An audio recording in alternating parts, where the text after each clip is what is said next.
I always do a quick demo with everything so you guys know what the hell we're looking at. Should be able to see me in there. Red, orange, and yellow guy. Beard should be colder, right? That means I'm the hottest thing inside the frame right there, ladies. Yeah, that's a joke, everybody. Yeah, she got it. Barb was all over that one. Sorry, she's on it. The wife hates that joke, by the way.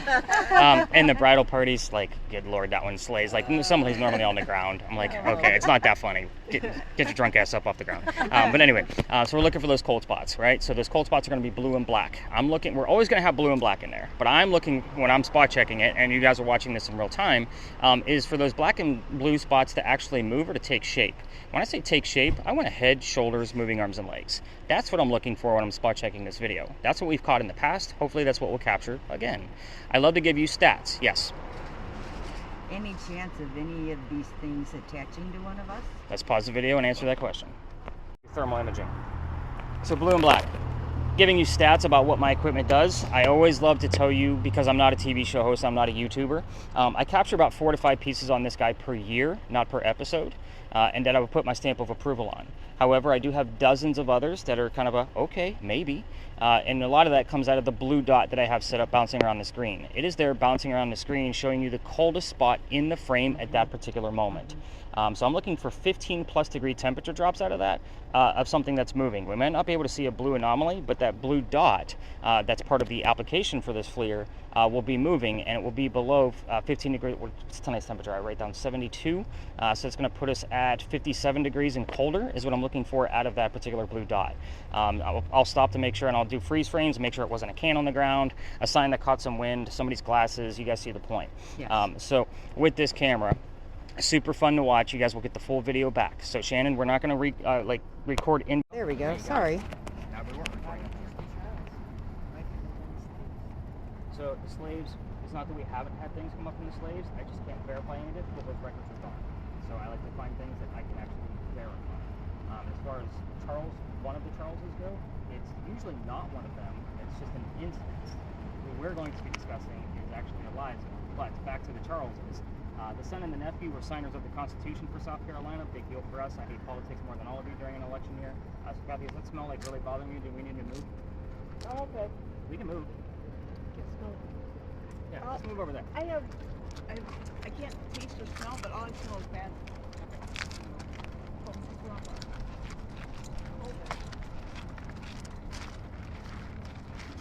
Sorry. Don't apologize. You got this, man. By the way, if I don't give the gentleman that recognition for signing the Constitution, they will do it for me in a nasty manner, usually coming out of a spirit box. So I just do it every night and we move on. We're going to talk about Eliza instead. Much better history, and I think this group will actually appreciate the history a little bit better anyway.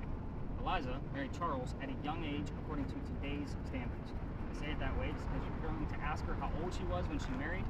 Don't expect numbers from colonial days when young ladies got married at like 12 and 14. Think of today's standards because the husband was 17.1. Over double her age. That's your new baseline. Don't give me anything below that. Now we're on a roll. Perfect. So Eliza married him because her father was over in England. He thinks he's dying. He's trying to bring all of his kids home one last time so he can see them. Eliza didn't believe he was dying, and instead she stayed put right here and got married. It is 1744. You do not get married in that particular year to get a green card. We are not a country yet. She married him out of love. There is nothing horrific about this location. It's a place of respect. We'll see that as we kind of get through this. But anyway, moving on. She was correct. Dad didn't die right away.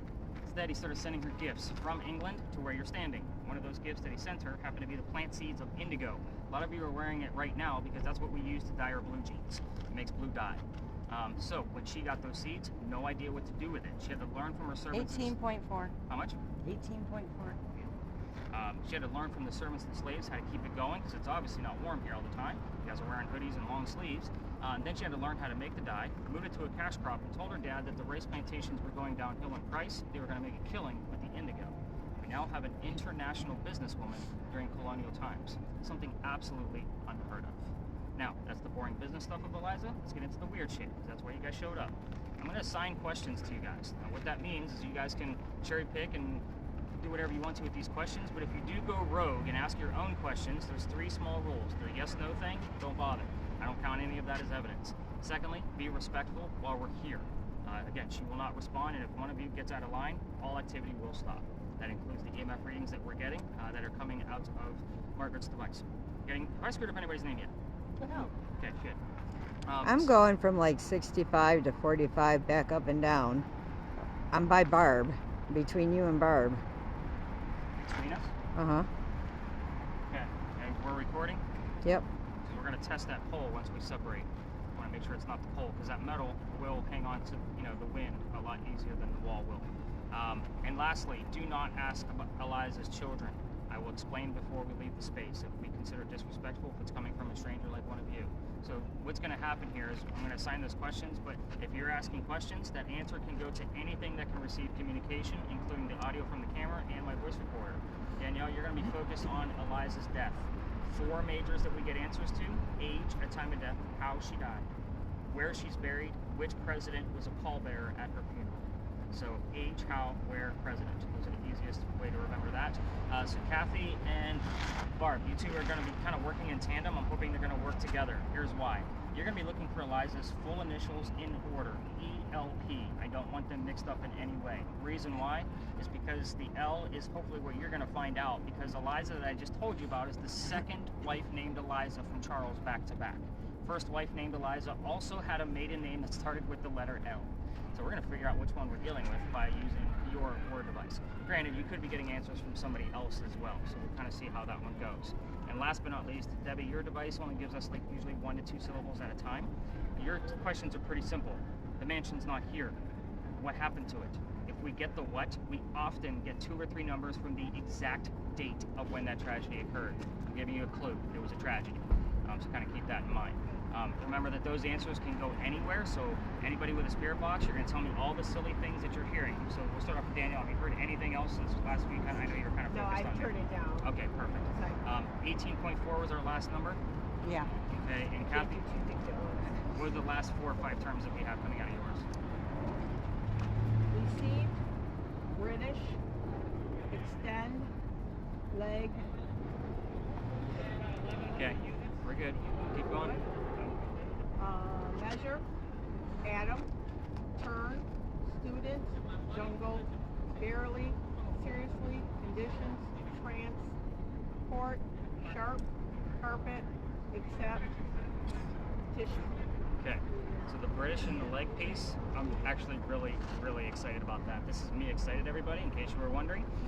Good. Yeah. So I'm like just happy that we've gotten the numbers that we've gotten so far, because we weren't even getting like 2s and 3s here. Like we had nothing show up here Oh, the past really? few nights. So our average for this location, just so you know, is between 18 to 22. So you're hitting like right around the average of where we're supposed to be. Hopefully Yeah, we but get much it's higher. not anymore though. It's Well, you still haven't low. started walking around, so Okay. ghosts don't stand still. That's the beauty of Gotcha. this. I am going to keep Shannon with me just for a minute so I can help either prove or debunk what she thinks she's got between me and Barb here. So the rest of you are going to spread out, and I'm going to just do a few round robins and see what's going on. So Okay. just kind of start monitoring your devices. Debbie, go ahead and get unmuted. So mine will start spelling out Oh their yeah, initials. so I'm going to turn your sensitivity all the way up now, so you should start seeing more letters starting to come through. Okay. I had it turned. ELP.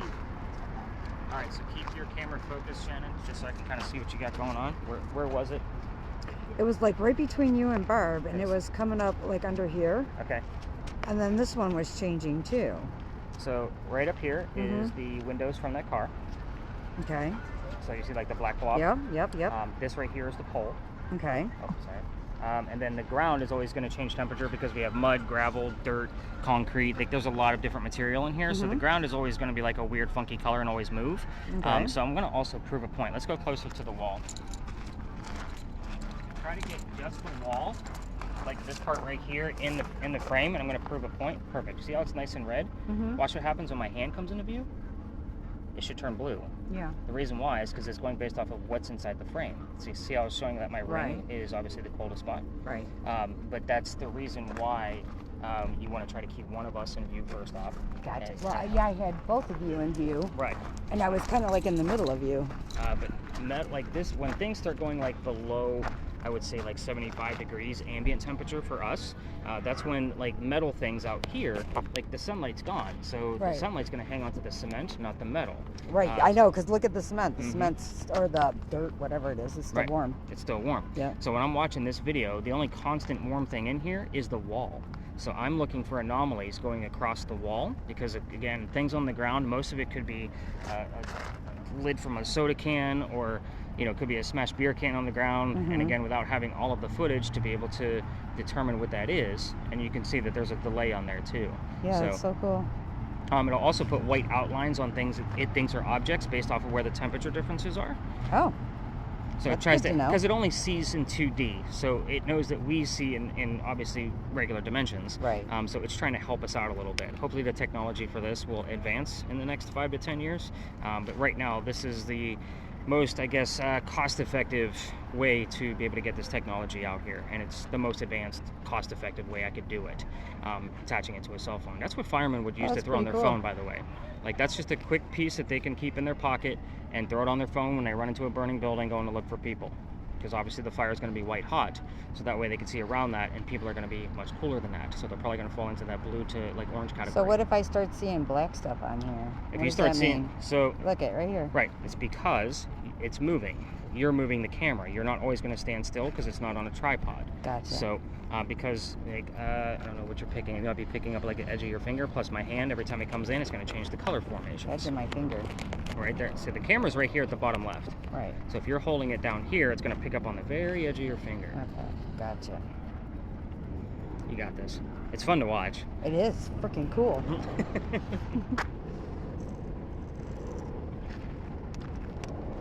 All right, I gotta tell Kathy what the British light thing means. I'm gonna clue you in on why you stuff about British light and not something else. Oh, I like that too.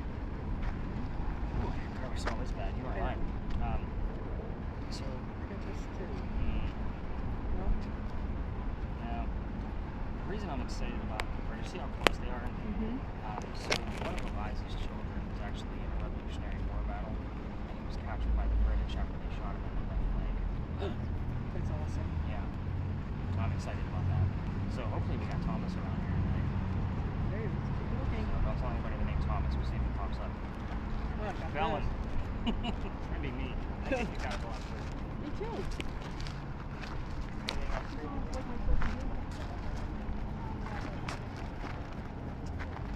I'm coming with you because you got something. I got the cool one. Mm-hmm. But you don't know what you're gonna find. Mm-mm. I have more power like on this area with these lines, and Morse came up like 3-4 in a row.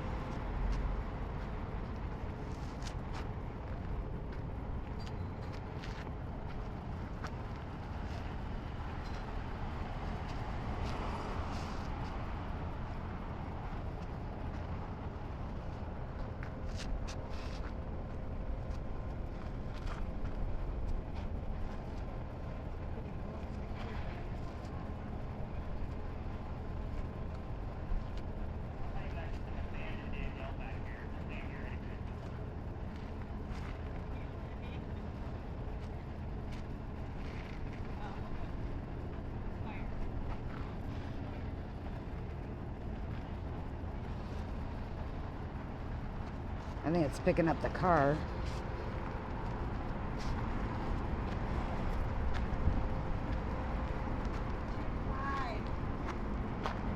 A what? 22.50.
Isn't this cool? Trying to find somebody in my. Yeah,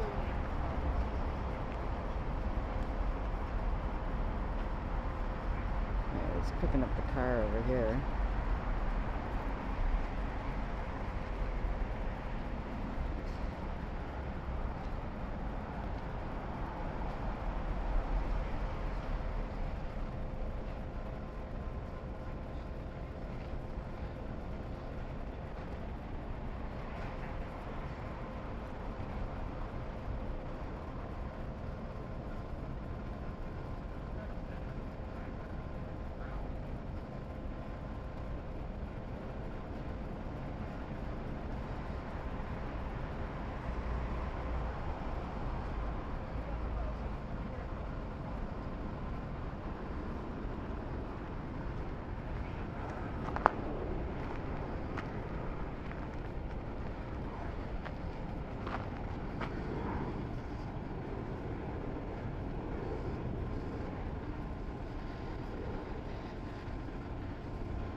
See anything around me? I am, but I don't know if I'm picking up the car. Because I just got a, you better watch out.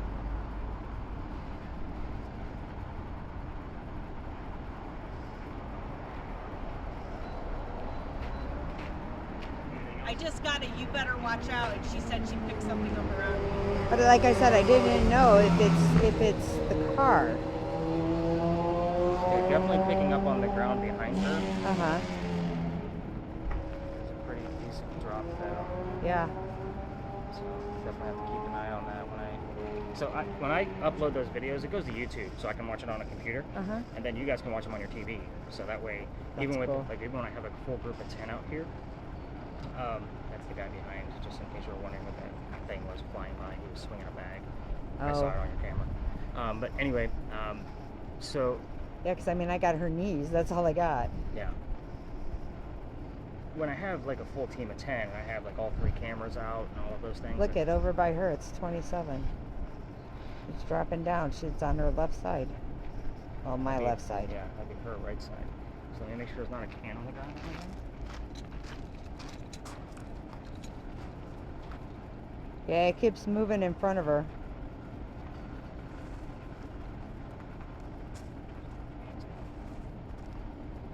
It is. It's going from left to right to left I to just right. got that song from like burning down the house.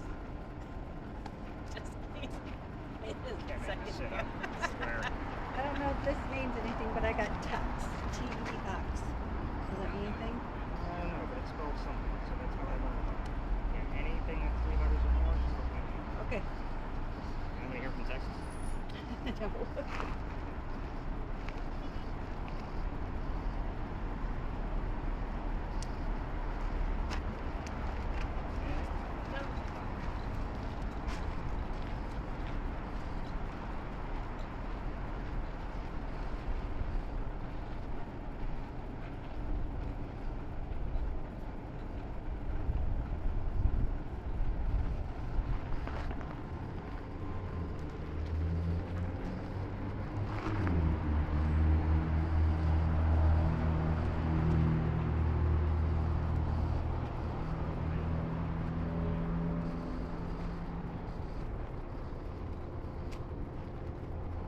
Nothing over there, Yelly.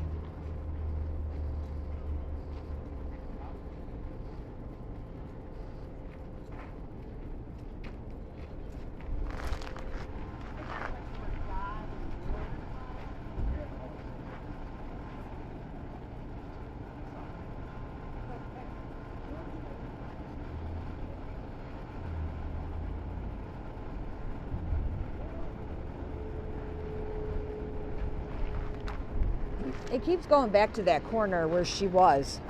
Might be the grass. So I would Okay. go closer to wherever that spot is and kind of test it with the grass. It's definitely going to be.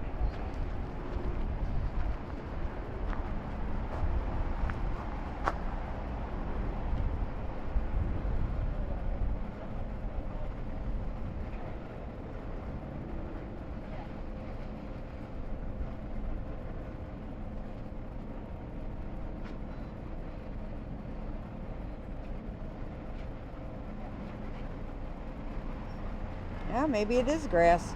Anything else on the check? I got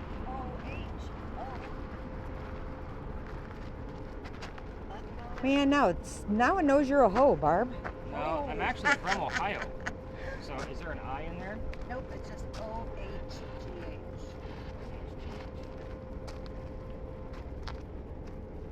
23.4. 23. See, and it's over this way. Well, my highest before was from that tree.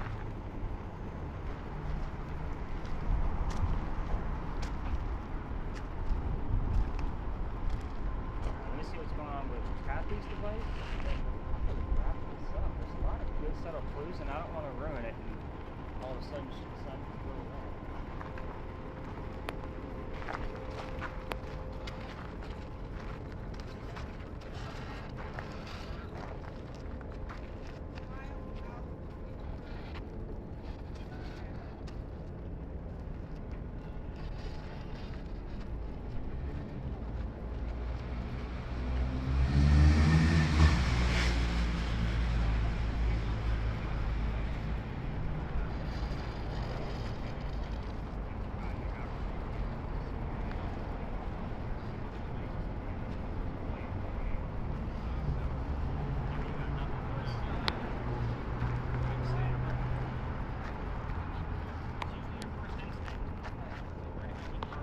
You okay, Yelly?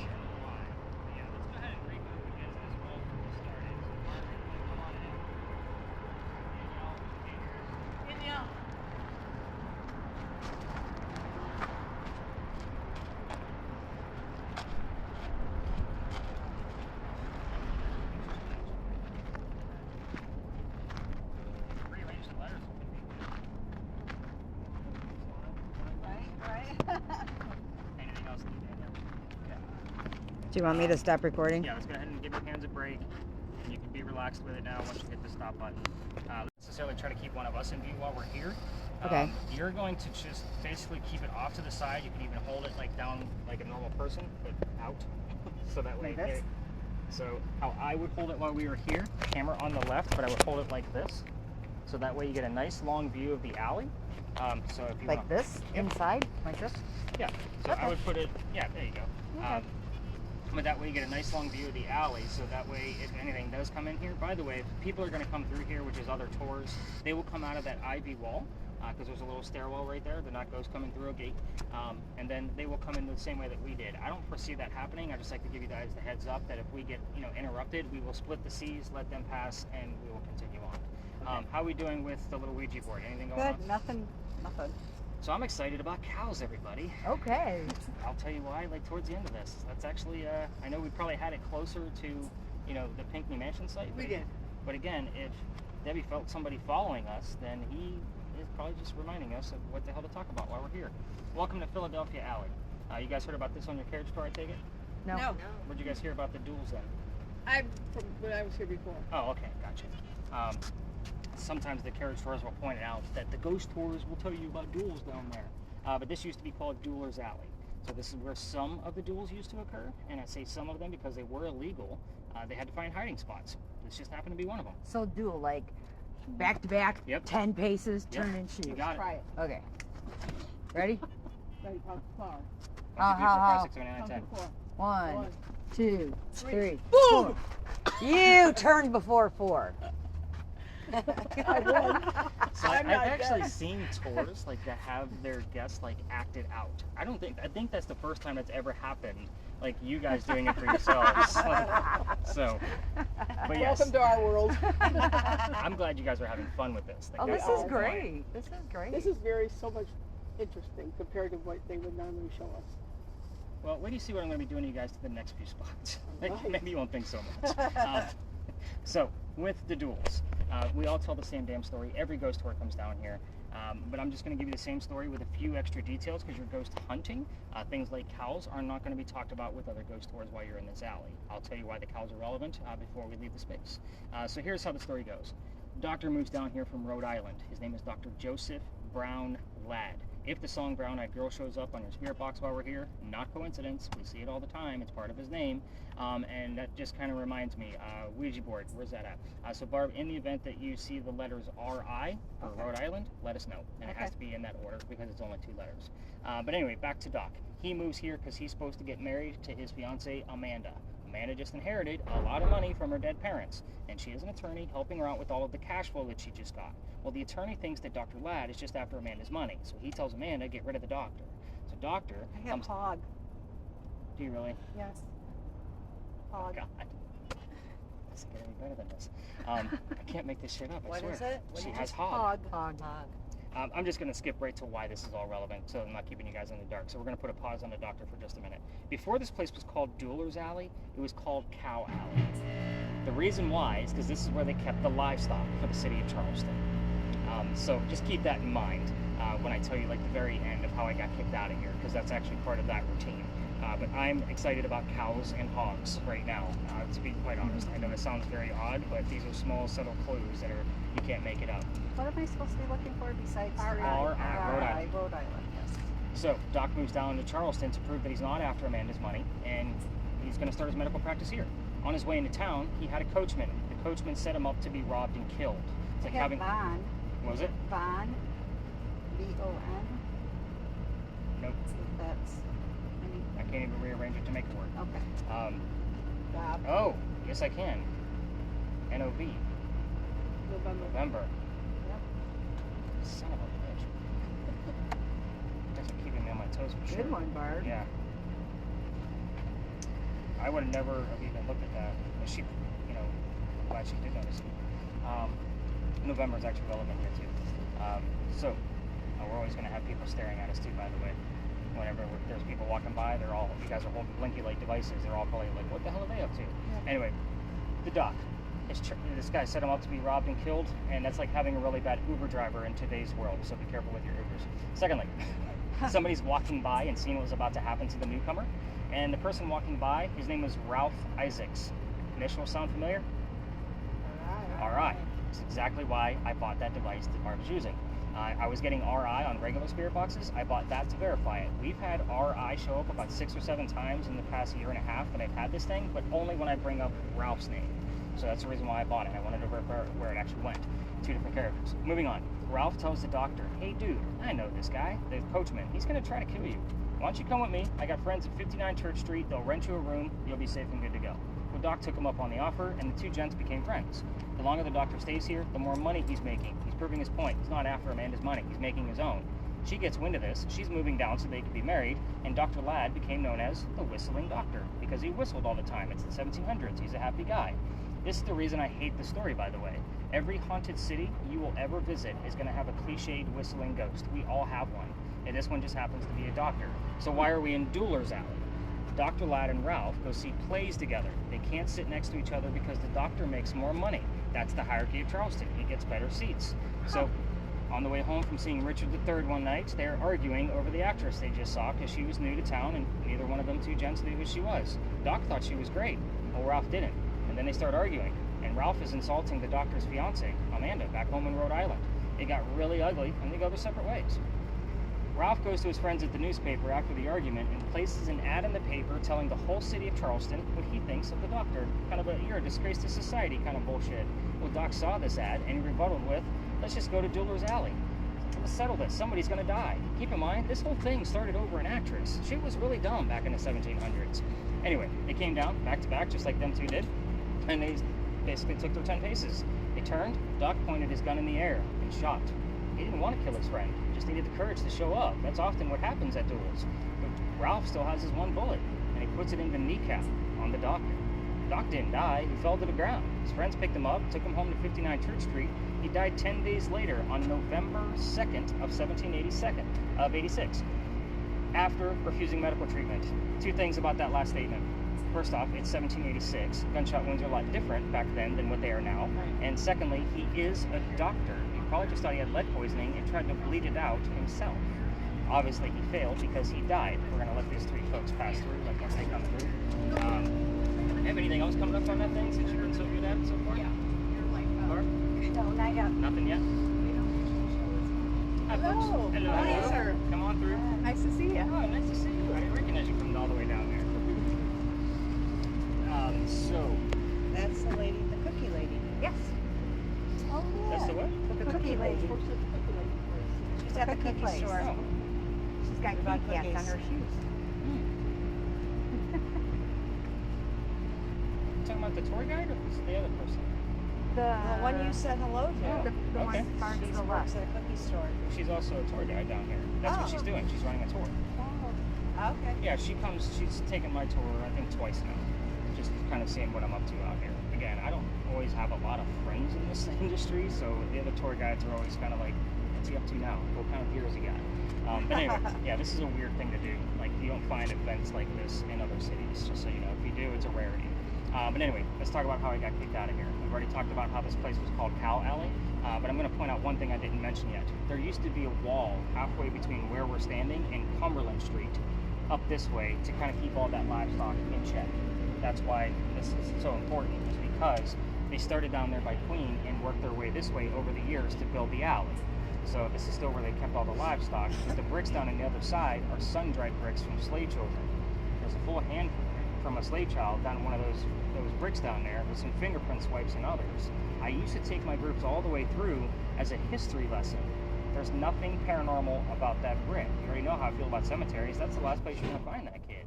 So one night, November 26th of 2020, I took my entire group down there after telling them the history, and I usually just pointed it out and we would keep walking. Well, that group of 10, decided to stop and huddle around that damn brick, waiting for something to happen with the gear that I handed them. I'm trying to shoo them along because I know nothing's going to happen. Secondly, because I'm trying to be respectful. We're standing right outside the dining room window of the beautiful mansion at the end of the alley. It's late at night. So, the new owner of that mansion, he came out screaming. And again, my daughter thought it was hysterical because Dad's getting yelled at. And I still tell this story 4 years later. Exactly. We moved on. The next day was Thanksgiving. I don't work on holidays, especially Thanksgiving, because I used to work for Walmart in upper management, and you all fight over towels on Thanksgiving. You scarred me for life. I don't do holidays anymore. The next day, I called my partner, I told him what happened so I can figure out what to do next, and he's laughing just like my daughter because he already got the complaint. Secondly, he said, you're only allowed to go down halfway, dude. Otherwise, you gotta reroute your group. Well, it's Black Friday, and I'm sold out again because I take small groups. So I have to tell my group that night, I don't get into the next story because I get into vampires, not pirates. I would normally tell you a pirate story next, but I've been kicked out of there too. We'll talk about that later on. But before we left, somebody with a spirit box heard the name Anne. Now normally if I say pirates, first thing in mind is Blackbeard, right? Yeah. We are going to be discussing Anne Bonny, the famous female pirate. So the fact that somebody heard Anne, I kind of did the, okay, maybe we'll get something. I took them around the corner, told them what I did know about piracy, which wasn't much. And remember, I'm not much into pirates at the time. Somebody else heard 300 coming out of their spirit box. I don't know what it means. I wrote it down. I do the research. We were there on November 28th of 2020. Anne Bonny's trial for piracy was November 28th of 1720. So she was going to try and scare you guys. Hi, Joe. I did scare her. I know I did. She's sure. I'm sure she did. Hi, honey. I've been making her flinch all night. You're kind of mean. Who's mean? Him? I don't think For a minute, I thought it was you. I like them. He's one of the best. He's one of the best. Y'all are having fun. Are we picking up anything? Walk over there and grab Actually, it's something. been a decent night. right here, Like, you the past dork. couple nights have been slow Oh, really? for activity, but tonight it's actually been pretty decent. Saturday night. Washington Park, man, we had, because you know, they go with the orbs, and I'm like, Yeah. Orbs. But he's showing the base, and it comes out here. Oh, base of which monument? The little Washington Monument Yeah. in the middle. Okay. Doing here, just watching it, he is far enough over that he's not picking up the signal. Now his girlfriend had picked up signals because, oh, look at that. I said, you picked up the street light, okay? She was kind of bummed. But everything, and I mean, it was a very erratic pattern. But then it would go up, come down, came all the way up to the end, kind of did this, then shot over, and it was like it was checking us Was this all Friday or Saturday? out. Saturday. I was gonna say, because Saturday we had a good Estes method session there. Did you? But actually, I discussed Henry Timrod. That's who we tried to get in contact with there because of his monument Yeah. over on the Broad Street side. Yeah. So I usually discuss Timrod because everybody else is discussing either Washington or Beauregard or somebody else. So I always Well, I talk about Edgar Allan in there. see I go after Timrod, and he's Yeah. actually been much better, surprisingly, this past week. So he's gotten used to you. Well, usually the month of October is bad for him, just because like last October, every Estes session that we did there was like nothing, because he died in October, as did his son. So it is usually like a mourning period for him. But this past week, he's been chatty. So I've been like, okay, we'll take it. Well, it's off. Yeah. I might have to bring out my sticks. Yeah. Well, I know. He's into this, and he knows I'm a paranormal investigator too. So it's like we got to compare. Oh, yeah, yeah, absolutely. He's always got to compare. So look, you guys. He's talking, so mine can't do anything. Yeah. So. Oh, yeah, right, I guys. put her on mute. Bye, Daddy. See you later. So when we go up and around the corner, I'm going to swap out cameras with you. I'll show you how it works. I'll show everybody how it works because it's a lot different. What words do we have now before we leave? We have remain, observation, juror, nurse, sunrise, confrontation, feeling, about, gray, cook, willing, over, exhibit. Lead, lack, part. Okay, so your list has died off. Any new words? And Danielle, have you heard anything? So we're gonna go up and around the corner. Definitely listen in. Did you get anything above an 8 in here, by the way? I forgot to warn you. Like I look for like 8 and above because of the lamppost. We'll give off up to a 7. When we go up and around the corner, we're gonna be up near that church. We have seen some weird anomalies like 9s and 12s over there, and there's nowhere that it should be coming from. So you'll see once we get up in that area. So, question. She talked about orbs. Those are no big deal. So most orbs can be debunked. The camera I'm about to give you, it's going to capture them in motion. So unless it's in, like she said, an erratic pattern, like most of them can be debunked as an insect. And I do a lot of freeze framing to kind of verify, like, do you see a wingspan on an insect and so forth. But unless it's in an erratic pattern or an odd size, so I'm not looking for like little tiny guys. Like I want orbs, like floating around us. What's falling down? I have no idea. Oh no, I don't. No, it sounds like Nothing. something's falling out of a tree. Yeah. So if that's a magnolia tree, which it looks like it might be based off some of the buds at the top, they do drop like large Those cones. big, yeah. So I have one of those in my yard, so I gotta pick them up all the time. It's the only thing I can think of that would make that kind of noise on brick. All right, let's go learn about this crazy piece. Let's get you unmuted along the way. I know you've been dying to get to work. Am I supposed to not record? Yeah, there's no point from here to there. Okay.